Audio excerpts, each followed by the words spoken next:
베드로가 11사도와 함께 서서 소리를 높여 이르되 유대인들과 예루살렘에 사는 모든 사람들아, 이 일을 너희로 알게 할 것이니 내 말에 귀를 기울이라. 때가 제 삼시니 너희 생각과 같이 이 사람들이 취한 것이 아니라 이는 곧 선지자 요엘을 통하여 말씀하신 것이니 일러스되 하나님이 말씀하시기를 말세에 내가 내 영을 모든 육체에 부어주리니 너희의 자녀들은 예언할 것이요 너희의 젊은이들은 환상을 보고 너희의 늙은이들은 꿈을 꾸리라. 그때 내가 내 영을 내 남종과 여종들에게 부어주리니 그들이 예언할 것이요 또 내가 위로 하늘에서는 기사를 아래로 땅에서는 징조를 베풀리니 곧 피와 불과 연기로다.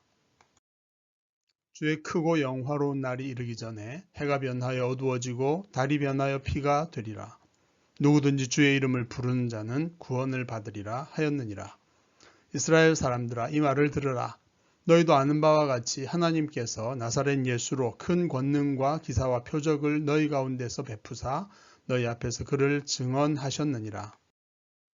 그가 하나님께서 정하신 뜻과 미리 아신 대로 내준 바 되었거늘 너희가 법 없는 자들의 손을 빌려 못 박아 죽였으나 하나님께서 그를 사망의 고통에서 풀어 살리셨으니 이는 그가 사망에 매여 있을 수 없었습니다.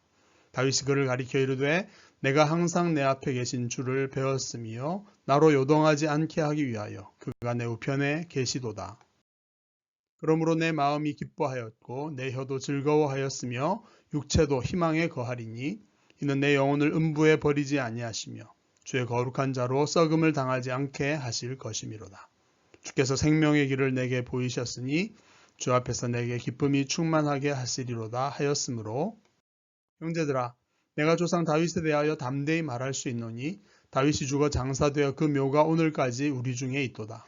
그는 선지자라 하나님이 이미 맹세하사 그 자손 중에서 한 사람을 그 위에 앉게 하리라 하심을 알고 미리 본고로 그리스도의 부활을 말하되 그가 음부에 버림이 되지 않고 그의 육신이 썩음을 당하지 아니하시리라 하더니 이 예수를 하나님이 살리신지라. 우리가 다 이 일의 증인이로다. 하나님이 오른손으로 예수를 높이심에 그가 약속하신 성령을 아버지께 받아서 너희가 보고 듣는 이것을 부어 주셨느니라. 다윗은 하늘에 올라가지 못하였으나 친히 말하여 이르되 주께서 내 주에게 말씀하시기를 내가 내 원수로 내 발등상이 되게 하기까지 너는 내 우편에 앉아 있으라 하셨도다. 그런즉 이스라엘 온 집은 확실히 알지니 너희가 십자가에 못 박은 이 예수를 하나님이 주와 그리스도가 되게 하셨느니라 하니라. 그들이 이 말을 듣고 마음에 찔려 베드로와 다른 사도들에게 물어 이르되 형제들아 우리가 어찌할꼬 하거늘 베드로가 이르되 너희가 회개하여 각각 예수 그리스도의 이름으로 세례를 받고 죄 사함을 받으라. 그리하면 성령의 선물을 받으리니 이 약속은 너희와 너희 자녀와 모든 먼데 사람 곧 주 우리 하나님이 얼마든지 부르시는 자들에게 하신 것이라 하고 또 여러 말로 확증하며 권하여 이르되 너희가 이 패역한 세대에서 구원을 받으라 하니 그 말을 받은 사람들은 세례를 받음에 이날에 신도의 수가 3,000이나 더하더라. 아멘. 성도 여러분, 지난 한 주간도 잘 지내셨나요? 최근 코로나 사태가 더 악화되면서 개인과 가족의 건강뿐 아니라 경제적 면에서도 여러 가지 사회적 불안이 고조되는 상황을 함께 지나가고 있습니다. 그러나 다 아시는 것처럼 이 모든 것을 주관하고 다스리시는 분은 하나님이십니다. 우리를 보호하시고 공급하시며 인도하시는 살아계신 하나님을 굳게 믿으시고 하나님 나라의 백성답게 그 안에서 담대함과 평강 누리시면서 이 시대적 사명을 감당하며 살아가는 우리 모든 지체들 되시기를 진심으로 축복합니다. 오늘 우리는 오순절에 일어난 첫 성령 강림의 놀라운 사건에 대해서 사도 베드로가 설교를 하는 내용을 살펴보게 됩니다.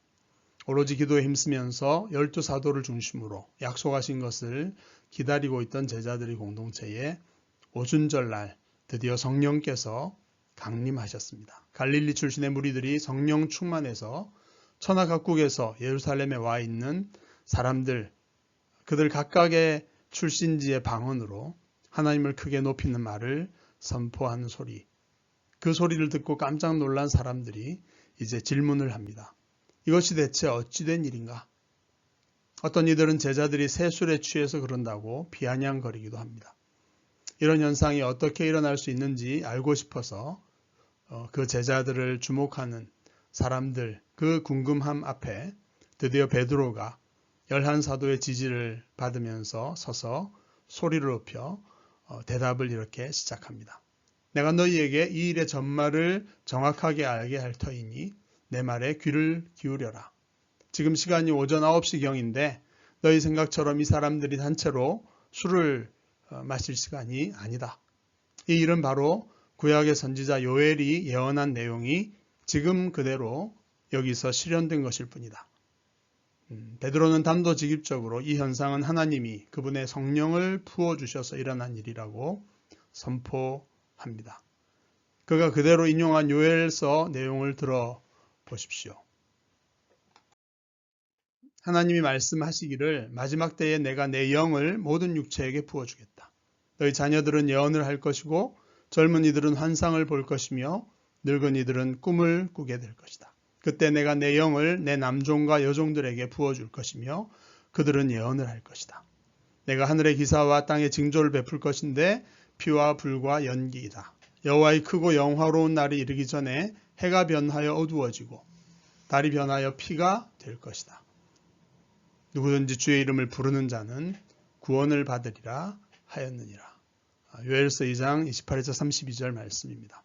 요엘 선지자가 한 이 예언의 내용은 하나님이 마지막 때에 성령을 모든 육체를 가진 사람들에게 부어주시겠다는 것이 그 핵심적 내용입니다. 구약시대에는 특정한 인물들의 특정한 사명을 감당하기 위해 일시적으로 성령이 임하였다면 마지막 때가 되면 하나님이 모든 사람들에게 성령을 넘치도록 부어주겠다는 놀라운 약속입니다. 남녀노소에 아무런 차별 없이 모든 사람에게 성령을 부어주어서 예언을 말하게 하겠다. 이런 약속입니다. 예루살렘의 절기를 지키러 온 유대인들은 거의 모두가 이 예언의 내용을 잘 알고 있었을 것입니다. 그러나 성령으로 예언하는 선지자의 시대가 끝난 지 벌써 400년이 넘은 상황, 거의 기대를 하지 않고 있던 성령의 부으심, 그것이 지금 자기들 눈앞에 성취되었다고 베드로는 주장을 하고 있는 것입니다. 정말 그런 일이 지금 여기서 일어난 것일까? 영화에서나 본 일이 현실에 일어난다면 어떨까? 코로나 사태도 이런 일이 있을 수 있나 싶지만 경험을 해보니까 일어날 수도 있겠다, 일어나고 있구나 이렇게 인정하게 되는 것처럼 말입니다. 그러면 이런 성령의 부으심이 도대체 어떻게 누구를 통해 일어난 것일까요? 베드로는 계속해서 다음 주제로 그의 설교를 이어가고 있습니다. 바로 나사렛 예수의 이야기를 꺼내고 있습니다. 이스라엘 사람들아, 너희도 소문과 경험으로 잘 아는 바와 같이 하나님이 나사렛 출신의 예수를 통해서 큰 권능과 기사와 표적을 너희 가운데서 베풀어서 그가 하나님의 사람이라는 것을 증언하셨느니라. 그가 하나님의 계획과 예정에 따라서 내준 바 되었고 너희는 율법도 모르는 로마 병정들의 손을 이용해서 십자가에 못을 박아 죽였으나 하나님은 그를 사망의 고통에서 풀어내어서 다시 살리셨는데 그것은 그가 사망에 매여 있을 분이 아니었기 때문이다.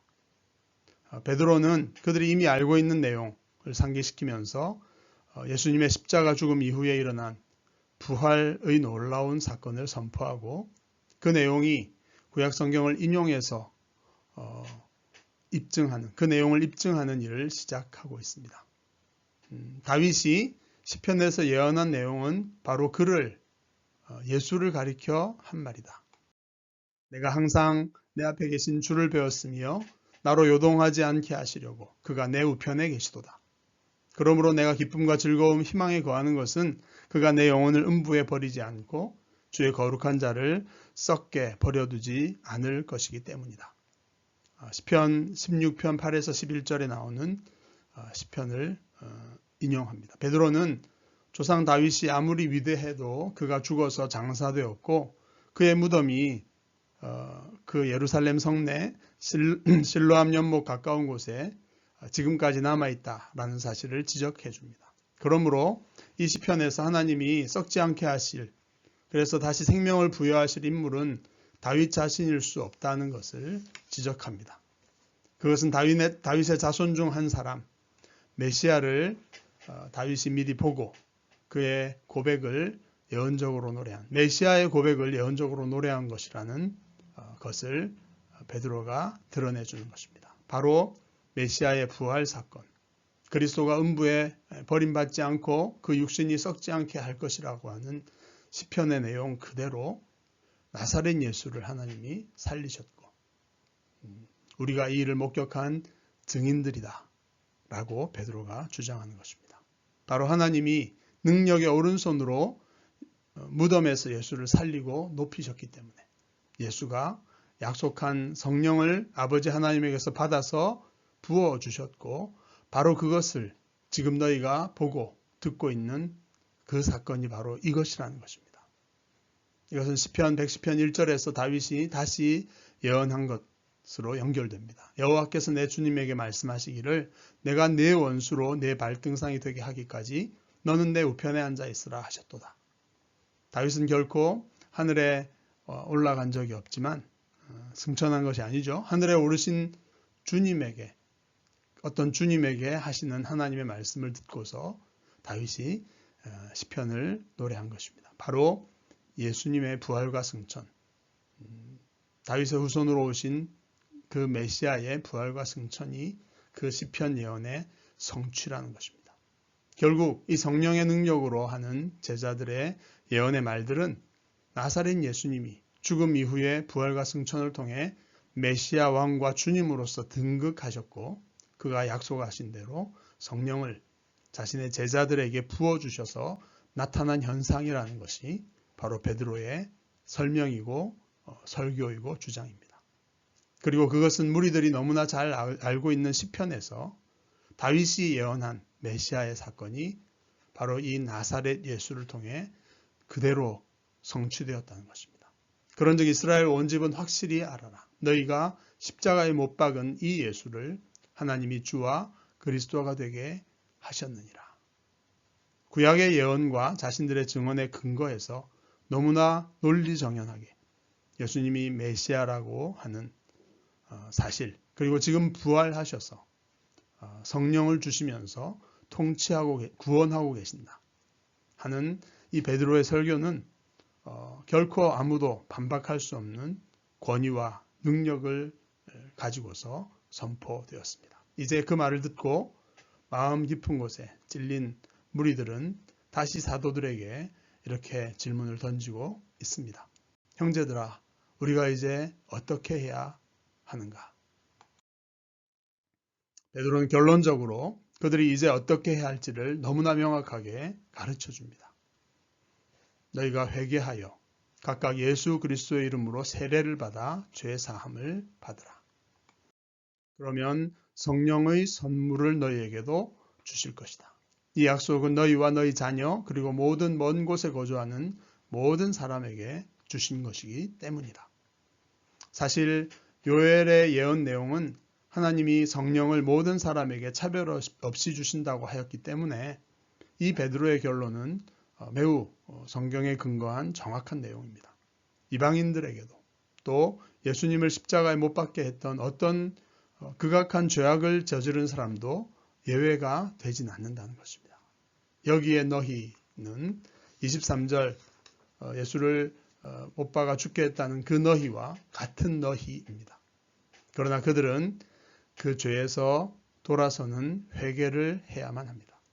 불신앙과 조롱의 모습에서 돌아서서 믿음과 예수를 메시아로 받아들이는 큰 방향 전환을 해야 하는 것입니다. 그 다음으로 각 사람은 개인적으로 이런 자신의 회개의 결단을 공적으로 표현해야 합니다. 예수 그리스도 이름으로 세례를 받는 것이 그것입니다.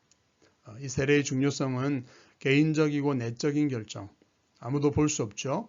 그것을 즉 예수님을 주님으로 인정하면서 그 통치와 다스림에 순종하겠다라고 하는 마음의 결정과 결단을 외적으로 엄숙하게 표현하는데 세례의 중요성이 있습니다. 이 의지적인 행위는 또한 그리스도인의 한 공동체에 소속해서 주님의 몸의 지체가 되겠다라고 하는 공동체적인 표현이기도 합니다. 그런 사람에게 예수 그리스도 이름으로 죄 사함이 공적으로 선언될 수 있는 것입니다. 그런데 그렇게 되면 성령의 선물을 받게 됩니다. 물론 이 세 가지 요소, 즉 회개와 세례와 성령 받음은 반드시 순서대로 일어나는 어떤 규칙적인 것은 아닙니다. 사도행전의 사례들을 보면 어떤 경우는 세례를 받고 또 안수를 함으로 성령을 받기도 했고, 혹은 복음을 들으면서 믿을 그 순간에 성령이 먼저 임하셔서 나중에 세례를 받는 절차를 진행하기도 합니다. 그렇지만 분명한 것은 이 세 요소를 가져야만 참된 그리스도의 제자, 참된 그리스도인이 된다는 것이 베드로의 결론, 설교의 결론의 핵심 메시지라고 할 수 있습니다. 이 설교를 오늘 다시 듣고 있는 여러분께 질문합니다. 당신은 진정으로 회개하였고 그 결정을 공적으로 세례를 통해서 표현하셨나요? 그럴 때에 죄사함과 성령의 선물까지 받으셨나요? 베드로가 요엘의 예언을 종말의 부분까지 길게 인용한 이유는 그 다음에 나오는 마지막 구절 때문입니다. 누구든지 주의 이름을 부르는 자는 구원을 받으리라. 성령을 부어주시는 선물을 받는 기준은 이제 주님이신 예수님의 이름을 불러 회개하고 그 이름으로 세례를 받는 데 있습니다. 그러면 오늘 베드로의 설교의 결론이 무엇입니까? 하나님이 예수 그리스도를 통해 지금 하고 계신 일, 즉 성령을 한없이 부으시는 이 축복, 이것이 120여 명의 제자들에게만 국한된 것이 아니라는 것이고, 이 설교를 듣고 있는 수많은 무리들에게도 그대로 적용된다라는 것이 베드로의 결론입니다. 그래서 사도들은 여러 말로 확증을 하면서 그들을 권해서 이 패역한 세대에서 구원을 받으라고 요엘서의 결론, 구원에 대한 결론을 강조해 줍니다. 이 말을 받은 사람들이 믿고 세례를 받았습니다. 그래서 이 오순절 하루에 믿는 무리의 수가 3,000이나 더하여졌습니다. 그렇다면 오늘 우리의 설교의 결론은 무엇이어야 할까요? 과거 그 오순절날 있었던 사건을 역사적으로 공부하고 감탄하고 그냥 끝나는 것이어서는 안 될 것 같지 않습니까? 물론 그렇게 예수님이 부활하셨고 그래서 그리스도로서 등극하셨으며 성령의 약속을 성취하셔서 큰 구원을 베푸셨다는 사건을 통해서 하나님의 하신 일들을 기억하며 감사하며 찬양하는 것은 너무나 마땅할 것입니다. 하지만 선지자 요엘의 예언처럼 성령을 부으신다는 약속이 먼 데 사람, 그러니까 공간적인 거리뿐 아니라 시간적으로 2000년이나 멀리 떨어져 사는 우리에게도 그대로 성취된다는 것이 지금 예수님이 하고 계시는 일임을 기억해야 할 것입니다. 여러분은 성령의 부음을 받으셨습니까? 받으셔야 합니다. 예수님이 누구신가? 그분이 하신 일에 대한 복음을 잘 듣고서 자신이 내 삶의 주인이라고 주장하며 왕노릇했던 것이 죄의 본질이고 뿌리라는 것을 깨달으셨습니까? 그 죄를 버리고 예수님을 주님으로 받아들여서 전적으로 예수님께 순종하기로 결정하고 세례라는 의식을 통해서 분명하게 표현하신 적이 있나요? 그렇다면 성령을 선물로 받으셨나요? 물론 성령의 다양한 은사가 가시적으로 나타나야지만 성령을 받은 것은 아닙니다. 하지만 내적으로 성령을 받았음을 깨닫고 믿고 느끼고 또 그 성령의 도움을 받는 삶을 살아가고 있어야만 거듭난 참된 성도라는 사실은 부정할 수가 없습니다. 성령의 힘이 아니면 우리 삶에 뿌리 내린 죄의 지배를 극복하거나 또 주님의 말씀을 순종하는 참된 성도로서 살아갈 수가 없고 그런 성도가 될 수 없기 때문입니다. 나아가서 베드로가 배를 버려두고 주님을 따르던 그 초기에 예수님께서 예언적으로 약속하신 그 놀라운 말씀, 내가 이제는 사람을 취할 것이다. 그 사명이 이렇게 성령의 오심으로 말미암아 오순절 날에 엄청나게 성취된 이 사건은 이제 여러분이 성령을 받으셨다면 남 얘기가 아니라는 사실입니다. 바로 우리들이 이 놀라운 복음, 예수님이 그리스도이심을 전하고 그의 이름으로 성령의 약속을 받아서 많은 사람들이, 듣는 사람들, 믿는 모든 사람들이 새 생명을 살게 그 사람들을 인도하는 복된 사명을 받았습니다. 그리고 그 능력을 성령으로 말미암아 얻게 되었습니다. 이렇게 성령의 사람, 성령의 공동체로서 이 시대에 놀라운 구원의 능력, 하나님의 뜻을, 하나님의 그 나라를 이루고 확장해가는 그런 삶을 살아가게 되었습니다. 믿음으로 순종하셔서 그 하나님의 뜻과 계획을 성취하는 멋진 삶을 또 계속해서 함께 살아나갈 수 있기를 진심으로 바라겠습니다. 이번 한 주간 여러분의 삶이 성령의 충만한 부으심으로 놀라운 하나님 나라의 역사를 실제적으로 이루어가고 경험해가는 복된 삶이시기를 간절한 마음으로 기도드립니다. 아멘. 이제 함께 기도드리겠습니다. 오순절날 부어주신 동일한 성령께서 우리 가운데 함께 하시며 지금도 우리에게 부어졌음을, 또 그 성령께서 영원히 우리와 함께 하시며 말씀하시고 힘주시고 위로 격려해 주시니 감사드립니다. 오늘 말씀을 통해서 우리의 삶이 성령의 사람, 성령의 공동체로 사는 것이 마땅함을 다시 깨닫게 하셨습니다. 이번 주간 우리의 삶이 성령 충만함으로 사는 매일매일이 될 수 있도록 주여 인도해 주옵소서. 주님의 복음이 다음 세대와 모든 먼데 사람에게 전해지는 이 시대의 놀라운 축복이 우리를 통해 계속 이루어지기를 간절히 원합니다.